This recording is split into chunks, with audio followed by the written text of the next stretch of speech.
అవునరా, పెళ్ళు తినడం దేనికి? అలా అడుగు చెప్తాను. మా అమ్మ నన్ను 1,00,000 రూపాయలకు అమ్మేయాలని చూస్తుంది. నీ మొహానికి ఇస్తారని ఎవరన్నారా? నీ పేరు పక్కన ఎంకామనే 4 అక్షరాలు ఉన్నాయే, ఒక్కొక్క అక్షరం విలువ 50,000. ఒరే ఒరే, నువ్వు అనరా 2 లక్షలు కట్నం ఇచ్చే సంబంధం నిమిషాల మీద తీసుకొస్తాను.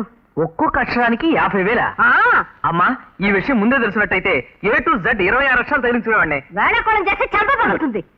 సరేనమ్మా, నేను అంటాను. ముందు సీత పెళ్లి చెయ్యి. నీకు పెళ్లి చేయకుండా దాని పెళ్ళి ఎలా అవుతుందిరా?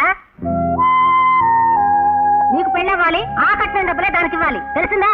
అంటే సంతలో పశువుల్ని మారుబేరం చేసుకున్నట్టు అన్నమాట. స్టూపిడ్ లా మాట్లాడుకురా మోహన్.